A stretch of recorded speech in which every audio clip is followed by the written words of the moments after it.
십자인대 파열은 일반인들에게 그리 익숙한 의학 용어는 아닐 겁니다. 저도 운동선수 출신이 아니기 때문에 사실 이 십자인대 파열에 대해서 잘 알고 있을 이유가 없는데, 저는 누구보다 십자인대 파열을 잘 알고 있습니다. 왜냐하면 제가 직접 겪은 사람이기 때문입니다. 더 큰 문제는 십자인대 파열이 언제 일어난지도 모른 채 살다가 군대에서 알게 되고 의가사 제대를 하게 되었습니다. 아무런 예고도 없이 찾아온 부상, 제가 느낀 그 황당함과 허탈함은 경험해본 사람만이 알 수 있을 겁니다. 십자인대 파열은 무릎 관절 안에서 십자 모양으로 교체하면서 관절을 받쳐주는 인대가 끊어지는 부상입니다. 급격한 방향 전환이나 충돌, 착지 과정에서 무릎이 뒤틀리는 순간 발생하며 그 순간에 무릎에서 뚝 하는 소리와 함께 극심한 통증이 찾아옵니다.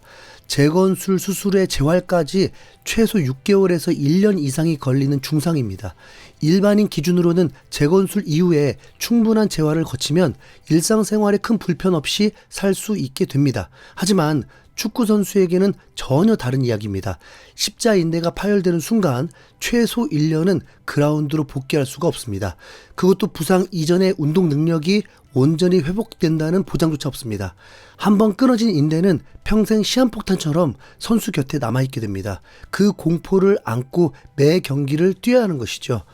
선수 생명 자체가 위협받는 부상입니다. 그래서 이 부상 소식이 들릴 때마다 팬들도 함께 가슴이 무너져 내립니다.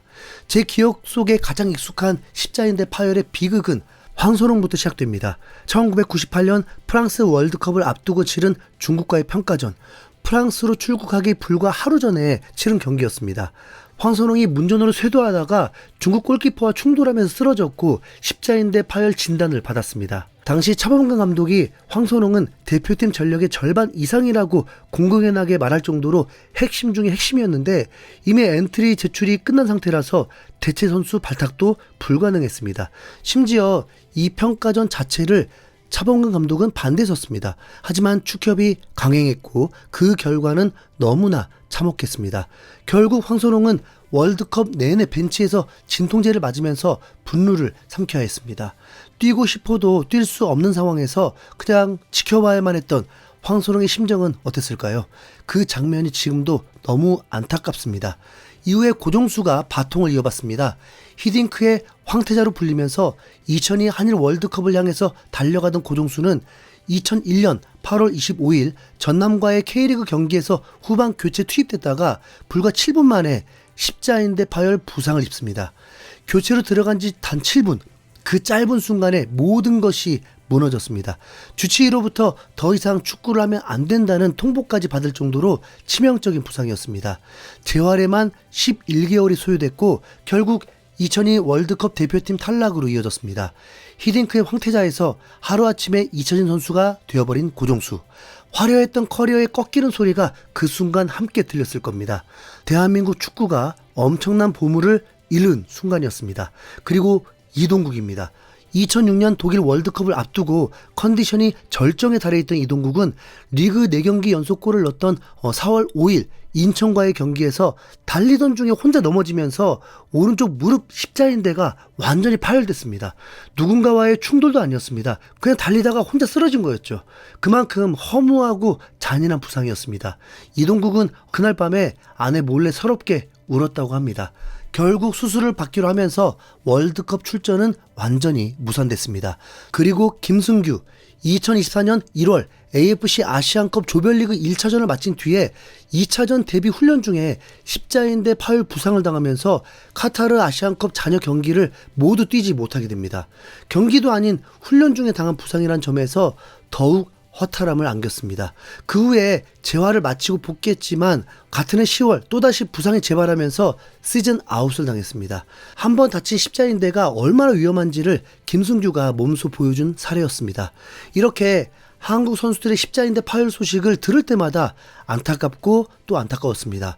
그런데 이제 토트넘을 응원하면서는 도대체 무슨 십자인대 파열을 이렇게 자주 들을 수 있는 건지 정말 신기할 정도입니다. 토트넘과 십자인대 파열은 이제 뗄래야 뗄 수 없는 악연이 되어버렸습니다. 자, 먼저 벤탄쿠르, 팀의 핵심 미드필더이자 우루과이 국가대표인 그는 2022-2023 시즌 리그에서만 5골을 넣으면서 절정의 활약을 펼치고 있었습니다.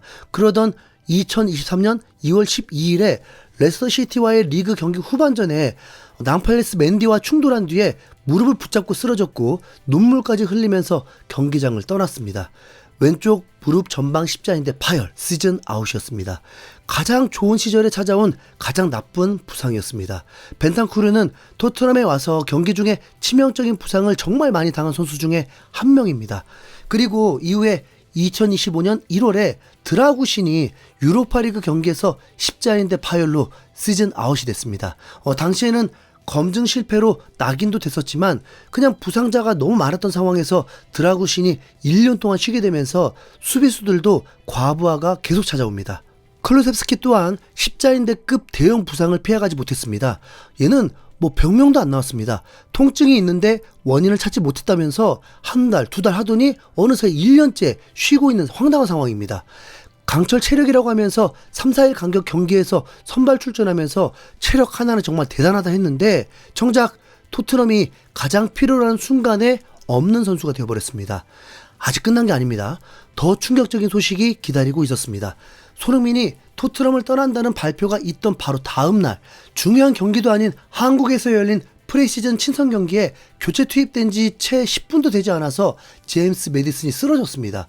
설마 했지만 결국 전방 십자인대 파열 진단, 손흥민과의 이별의 슬픔에 더 비참해질 정도의 비보로 토트넘 팬들은 충격을 받았습니다.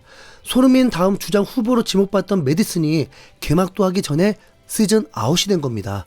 그때 이미 프랭크 감독은 청천벽력이었죠.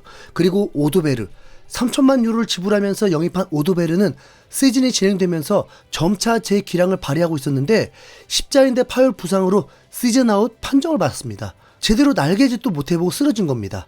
토트넘 팬들 입장에서는 그 이름조차 익숙해지기도 전에 사라져버린 선수가 되어버렸습니다. 그리고 결정적으로 사비 시몬스, 손흥민이 떠난 뒤에 토트넘 역대 최고 이적료인 6,500만 유로를 들여서 영입하면서 7번 등번호까지 물려받은 손흥민의 후계자, 강등 위기에 절박한 상황에서 팀의 영웅이 되려는 찰나인 4월 25일 울버햄튼과의 경기 후반 12분에 경합하면서 볼을 지키려다가 균형을 잃고 쓰러졌습니다. 설마 했는데 얘마저도 전방 십자인대 파열. 2026년 자녀 시즌은 물론이고 꿈에 그리던 월드컵 출전까지 한순간에 무산됐습니다. 시몬스는 직접 인생이 잔인하다고 하는데 오늘은 정말 그런 기분이다. 솔직히 너무 참담하고 마음이 너무 아프다라고 심경을 밝혔습니다. 올 시즌에만 메디슨, 오도베르, 시몬스, 십자인대 파열 선수만 3명입니다. 축구 역사상 전례가 없는 일입니다. 이 정도면 하늘이 토트넘을 외면하고 있거나 누군가 저주를 걸어놓은 게 아닐까 싶을 정도입니다. 이제는 경기를 보다가 선수가 쓰러지고 무릎을 잡는 순간마다 심장이 철렁 내려앉습니다. 8년 동안 손흥민을 응원하면서 수많은 부상 위기를 함께 넘겼습니다. 다행히 손흥민은 대형 햄스트링 파열이나 십자인대 파열 없이 토트넘을 떠났습니다. 그것만으로도 정말 다행이라고 생각합니다. 그런데 지금 멕시코 리그는 퇴장이 정말 많이 나오고 경기가 매우 과격합니다. 최근 손흥민도 강한 견제의 순환을 겪고 있는 장면을 많이 보게 되는데요. 진심으로 걱정이 됩니다. 혹시라도 그런 사태를 만드는 제공자가 생긴다면 진짜 생각만 해도 끔찍합니다. 손흥민 인생에는 십자인대 파열이라는 병명은 절대로 없기를 바라겠습니다. 이상 흰수염고리였습니다. 감사합니다.